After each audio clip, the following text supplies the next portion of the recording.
जय जगन्नाथ मु दिवाकर दास आपण समस्त प्रणाम करुच्ची। महाप्रभुंकर पावन कृपारू आपण मान पाखरे यही अधम आपण मान पाखरे मालिका कथा को रखुची।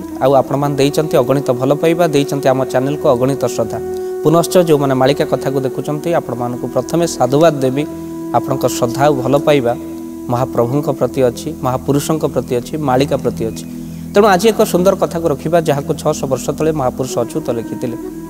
कली जुगे कौन कौन आगत भविष्यत घटना घटब आमको सतर्क रहा पड़ो। महापुरुष कहते समय एमती बदली जीव कली जुगे आपण मानकर समस्ते अन्यर विश्वास को नहीं खेलिबे, अन्यर विश्वास को नहीं भरोसा को नहीं खेलिबे।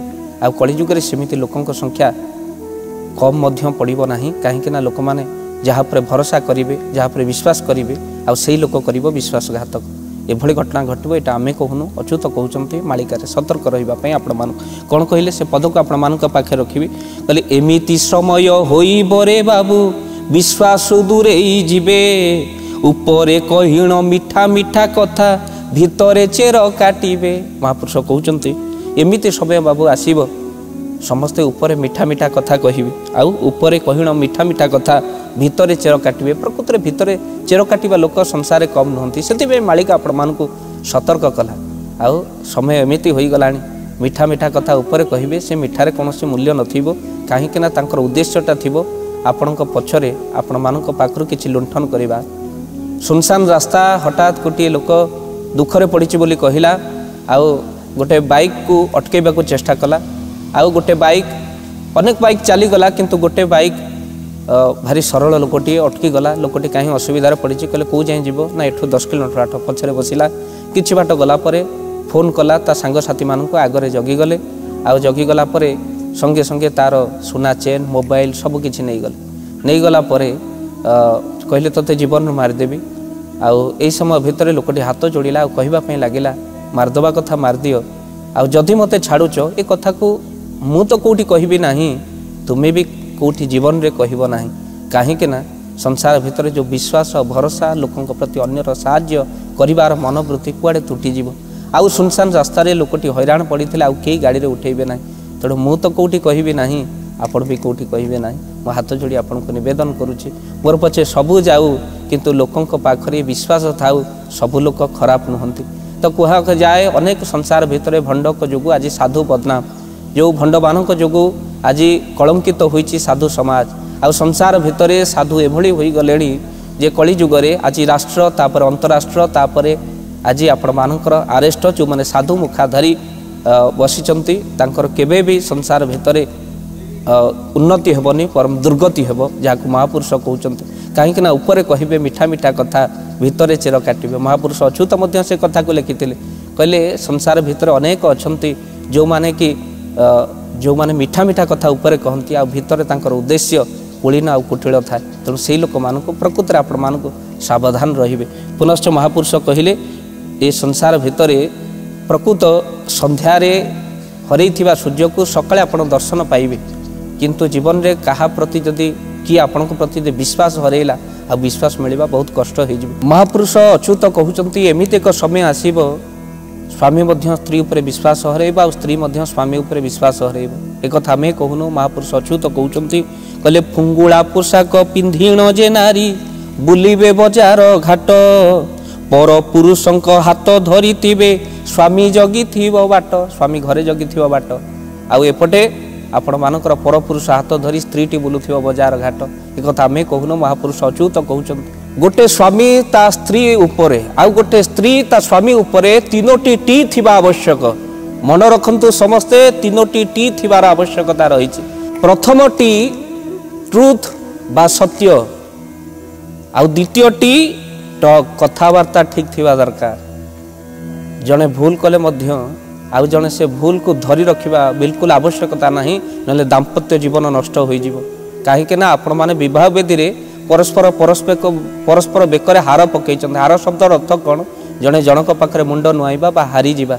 विवाह वेदी रे आपण शिखिचंती तोर जेते भूल थाउ मु तो पाखे हारीजी, तोर जेते भूल थाउ मु भी तो पाखे हारीजी। स्वामी स्त्री परस्पर भितर कथबार्ता, किंतु जड़े जनकर जीत को धरी आज परस्पर भितर डिवोर्स आउ समस्ते स्वामी स्त्री रोचंती अलगा। तेणु प्रथम टी ट्रुथ सत्यता रहिबा दरकार द्वितीयटी टक कथबार्तार शालीनता दरकार आउ तृतीयटी ट्रस्ट बा विश्वास थिबा दरकार आउ यदि विश्वास नहीं किछि नहीं संसार भितर तेणु से तीनोटी टी आवश्यक आउ टी ट्रस्ट विश्वास ही आवश्यक अच्छी तेणु जदि विश्वास नहीं किछि नहीं आउ अच्युत कहले यदि विश्वास नहीं तो निश्वास नहीं मनीष प्रथम विश्वास हरैला आगुरु घरे कबाट नथिला जेतबळे प्रथम विश्वास हरैला घरे कबाट लागिला तापर विश्वास हरैला एते बड़ ताला पकेला ताला उपर भी मनीषर विश्वास तुटी गला तापर सीसीटीवी लगेला एबे सीसीटीवी ऊपर भी विश्वास तुटी जाउची सिक्यूरिटी रखुची तेणु कली जुगरे विश्वास ही तुटी जीव लोक मानकर जहाँ महापुरुष अच्युत कहउछन कली जुगरे एक विश्वास आ मिलिबो नाही आ जीवन भितर आपण विश्वास रखिबे तो केवल प्रभुंक पदार बिंद तले रखंतु संध्या हेले प्रार्थना करंतु से महाप्रभु को आ प्रार्थनार शक्ति एते जे आपणक भितर समस्त रोग आ दुख को दूर कर दी कहीं जगन्नाथ दास बड़ सुंदर पदरे लिखिंट नाम घोषिले सर्वसिद्धि खंडई रोग शोक आदि जीवन रोग शोक ता उपरे विश्वास कले सबकि मिल जाए तेणुक भागवत से कथा कहे कहे जगन्नाथ दास मूलटी अटई विश्वास विश्वास बिना कर्म जेते फल न फले कदाचित प्रकृत तांको प्रति विश्वास ही भरोसा ही दरकार आपड़ जानते संसार भितर सबुठु कठिन टाण जदि कौन वस्तु थाए समस्ते कहती लुहा किंतु लुहा को आपण मानकर गोटे अग्नि तरले दे पारे आउ अग्नि को अग्नि ठारू शक्तिशाली किए जदि पचरा जाए आपण कहिबे पानी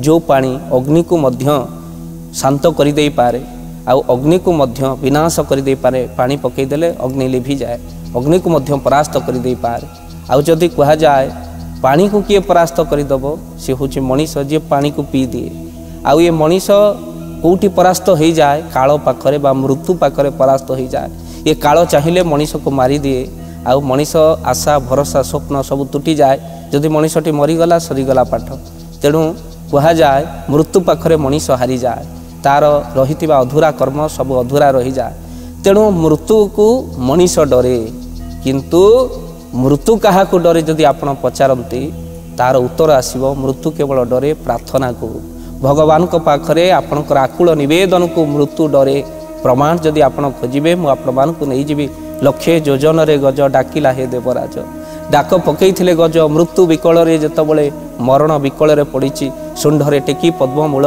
डाकिला रख आदि मूल से भगवान तार मृत्यु कैंसल करदे ता प्रार्थना को शुणी भगवान खाली सेतिक नुह मृगुणी डाक पकईला ता मृत्यु मध्य प्रभु कौन कले ना मृत्यु को मध्य परास्त करदे भक्तबंधु प्रार्थना हूँ एकमात्र शक्ति जी मृत्यु को मध्य हटई दे पारे मृत्यु को मध्य डरई दे पारे आपण शुणी प्रहलादंकर कथा आ जो प्रहलाद पिता नौथिले गोटे विराट एक पहाड़ उपर कचाड़ी की मारी दबापाई आउ यही समय भितर प्रहलाद कहले प्रभु आखिर लुह गड़ी पड़ा तू अच्छु तो भगवान कहले प्रहलाद मु तो पाखे पाखे अच्छी ना मु डरुनी मु मरवाई डरुची तो बदनाम पाई जगत कह एत परा भगवान को प्रहलाद डाकुले बापा विराट एक पर्वत उपर कचाड़ी की मारिदेले तेणु लोक निंदा हम मते नुह बरम तुते निंदा करेंगे भगवान कहले प्रहलाद डर ना मु अच्छी आउ ये प्रहलाद को पहाड़ उपर बापा फोपाड़ी देले आउ भगवान कौन कले कोल धरी पकेले किंतु प्रहलाद गछ काटिला भली पड़ा भली कांदिबा को लगिले आ भगवान कोले धरी प्रहलाद को पचारे प्रहलाद चोट लगी है क्या प्रहलाद संगे संगे प्रहलाद कहला हाँ प्रभु चोट लगी है अरे इतने सुंदर कि तोते धरिली कष्ट केमिति लगिला तो तेरे ना प्रभु चोट लगी है दिल पर लगी है चोट कष्ट तो लगिला हृदय को प्रभु आउ से तो मु कांदिबा को लगुच कहीं ये हृदय को कष्ट लगिला प्रभु देहरे कौन सी क्षति है कष्ट होची हृदय को प्रभु आपण पढ़ा पूर्वर हाथ तो तले बढ़े बसीचंती मु पढ़ा को केते डरुथिली प्रभु आपण कोड़े नियंती किंतु मु पढ़ाई आपण कोले केते डरुची ये भाविला बेलू ये कष्ट मत डर लगुच प्रभु आपण अच्छी ये भरोसा समस्त रहिबा दरकार कहीं संसार भितर आज माटी उपरे काली माटी तले थबा आ जीवन प्रथम शज्या फूल उपरे सोई आरंभ करा जाए आ जीवन शेष शज्या फूल तुम उपरे थाए। जय जगन्नाथ जय पंचश।